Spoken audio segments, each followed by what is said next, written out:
moderate intensity training programs that are created for athletes that can help them through these menstrual cycles. Because athletes are always prone to high intensity training exercises and protocols.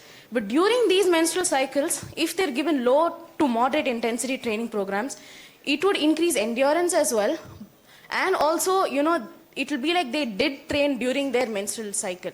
So is there any protocol like that that we should be aware of, that we can prescribe to our patients and or to our clients? Or do you think there is a need for more consideration on this part? Definitely a little more consideration on this part, because one thing that you could do is reduce the load one day before the menstruation, and at least like the first day. And then if they're fine, they're able to take it, then you just reduce the intensity or the load during those 2 days. Some female athletes may have issues in the entire second half of their cycle, like 10 days going into their menstruation. So when that happens, then it's a longer period. Then how do you deal with it?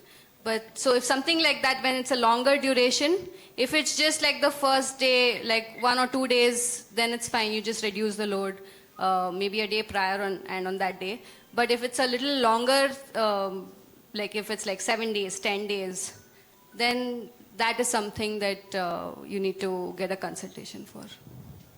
Is there any solution that you would suggest? Maybe yoga or something that athletes to look into? Or yoga wouldn't help if they're having cramps? It depends on like what outcomes are you looking for? Do you just want them to just train during that phase, or like is there a specific goal? And also like every sport is different.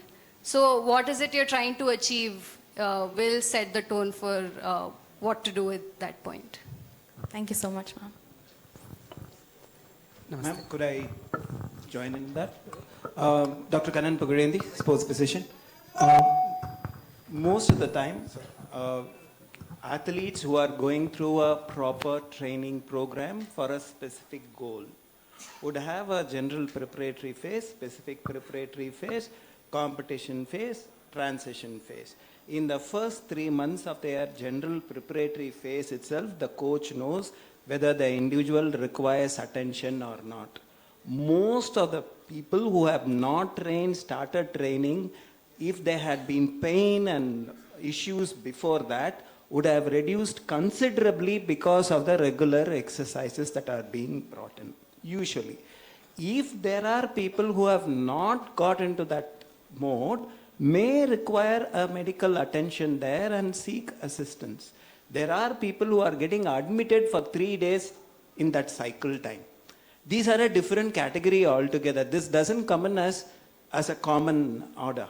Now, there are world-class athletes during their cycle performing, winning gold medals, Wimbledon, everything is being done. Because they have trained throughout the time, it is only the mind of the people. All the animals which are in the forest during the pregnancy are running only. Only we have decided you must be safe. Otherwise, all the animals in the forest are running and delivering. Where is the restriction laid by them? Tell me. No. So that means all of us should have been moving. The more we restricted, we got into a C-section. In my opinion, we are supposed to make the woman more powerful, stronger, because the uterine muscles also will be able to contract and move the whole passenger through the passage.